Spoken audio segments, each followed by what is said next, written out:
Assalamualaikum warahmatullahi wabarakatuh.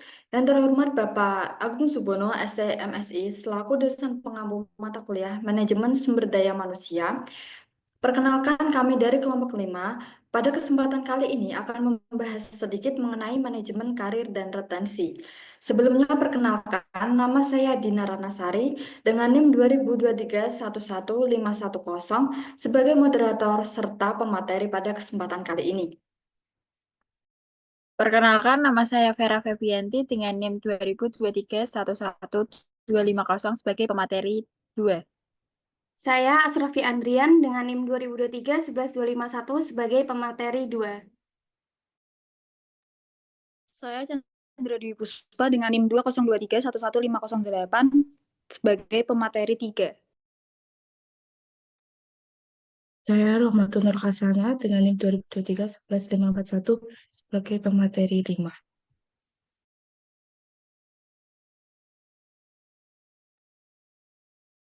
Oke, selanjutnya yaitu kita akan membahas pada pokok pembahasan kali ini. Yang pertama kita akan membahas sedikit apa itu manajemen karir dan retensi.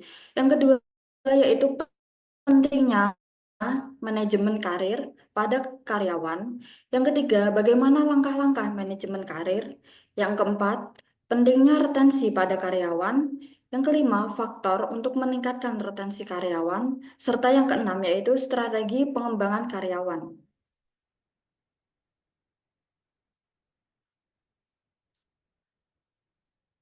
Yang pertama yaitu pengertian manajemen karir dan retensi.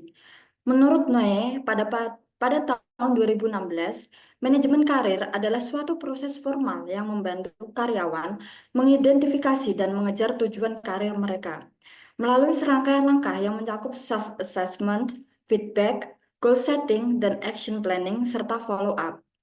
Sedangkan pengertian manajemen karir menurut buku Gomez Mejia pada tahun 2011 dengan edisi ke-7, career development is an ongoing organized and formalized effort that focuses on developing enriched and more capable workers.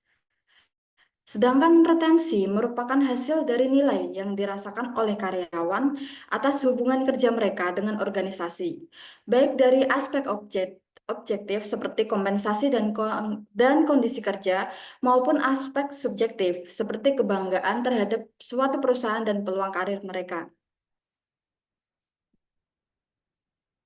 Selanjutnya yaitu langkah-langkah manajemen karir.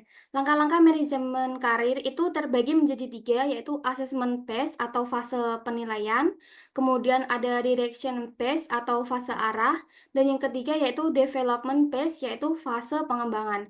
Untuk assessment phase ini bertujuan untuk mengidentifikasi kekuatan dan kelemahan karyawan, baik melalui penilaian diri sendiri seperti workbook atau workshop, maupun penilaian dari organisasi seperti assessment center, tes psikologis, performance appraisal, dan succession planning. Yang kedua yaitu direction phase fase arah. Pada fase ini ditentukan jenis karir yang diinginkan karyawan dan langkah-langkah untuk mencapainya. Informasi yang diberikan itu melalui career counseling, sistem informasi lowongan kerja internal atau job position system, skill inventory, jadwal karir atau career path, dan pusat sumber daya karir atau career resource center. Dan yang ketiga, yaitu development phase atau fase pengembangan. Nah, fase ini itu melibatkan tindakan konkret untuk meningkatkan keterampilan dan kelayakan promosi karyawan, termasuk program seperti mentoring, coaching, rotasi pekerjaan, dan bantuan biaya pendidikan.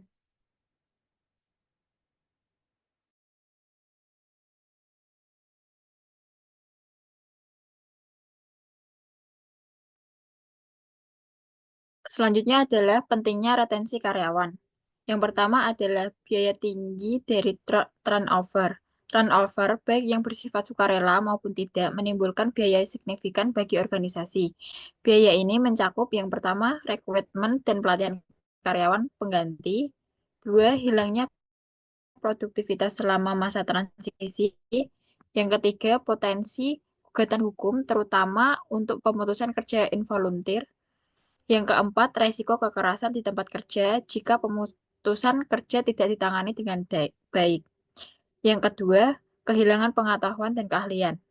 Karyawan adalah human capital yang membawa pengetahuan, keahlian, pengalaman, dan wawasan yang memberi nilai ekonomi bagi organisasi ketika karyawan berpengalaman keluar. Organisasi kehilangan kompetensi yang mungkin sulit digantikan, terutama bila keahlian tersebut bersifat unik atau langka. Hal ini bisa menghambat inovasi kinerja dan kelangsungan strategi bisnis. Dampak pada moral dan produktivitas tim.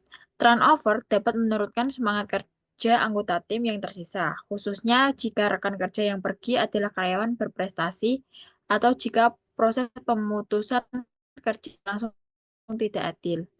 Hal ini menciptakan rasa tidak aman, menurunkan keterlibatan kerja atau engagement, dan berdampak negatif pada kinerja keseluruhan tim. Dan yang terakhir adalah retensi atau keunggulan kompetitif. Retensi karyawan, khususnya yang memiliki kinerja tinggi, menjadi elemen yang penting dalam menciptakan sustainable competitive advantage.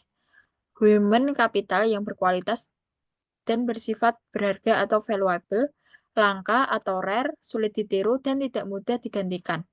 Organisasi yang mampu mempertahankan karyawan dengan karakteristik tersebut dapat menciptakan nilai dan keunggulan kompetitif jangka panjang dibandingkan pesaing.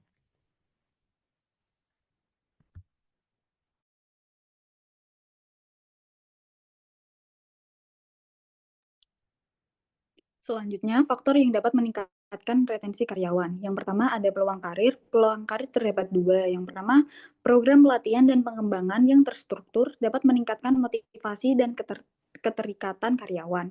Yang kedua, karyawan cenderung bertahan jika mereka memiliki jalur karir yang jelas dan kesempatan untuk mengembangkan keterampilannya. Selanjutnya, kompensasi dan manfaat.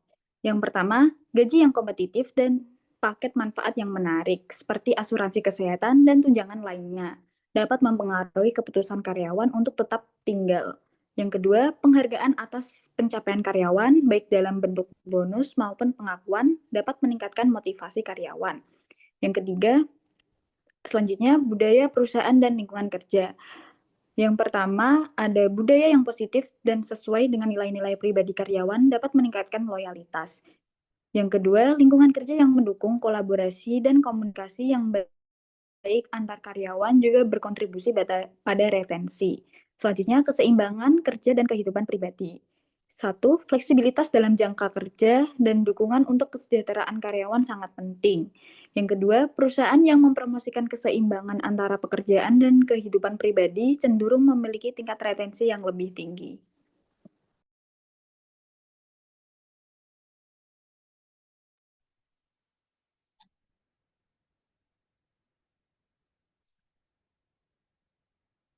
Selanjutnya adalah strategi pengembangan karyawan.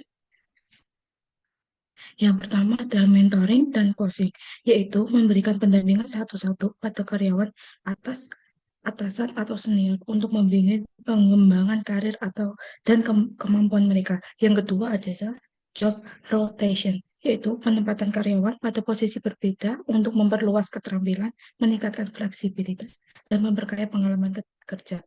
Yang ketiga yaitu bantuan pendidikan, memberikan subsidi atau dukungan untuk pendidikan formal seperti kuliah atau pelatihan eksternal yang bisa menunjang kompetensi jangka panjang. Yang keempat adalah performance appraisal, yaitu penilaian kinerja tidak hanya mengevaluasi masa lalu, tapi juga mengidentifikasi potensi dan arah pengembangan ke depan.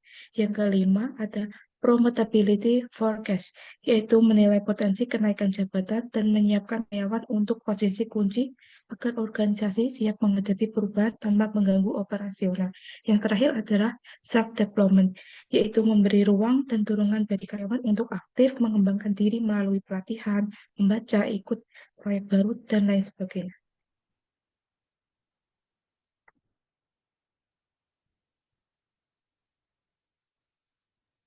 Baik, pada Berikut presentasi kali ini dapat disimpulkan bahwa manajemen retensi karyawan serta manajemen karir itu saling mempengaruhi dan berhubungan satu sama lain. Manajemen karir yang baik dapat meningkatkan kepuasan dan loyalitas terhadap karyawan dengan menawarkan jalur karir yang jelas serta peluang untuk berkembang.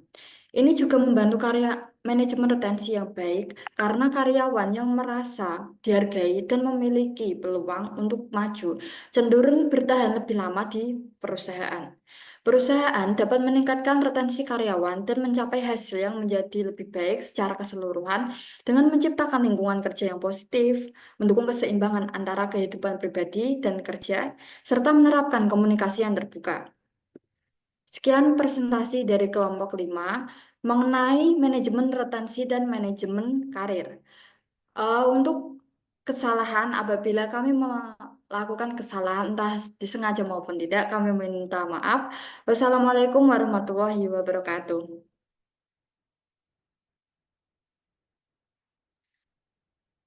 Selanjutnya yaitu pentingnya manajemen karir. Yang pertama, mengurangi risiko ketidakpastian dalam organisasi.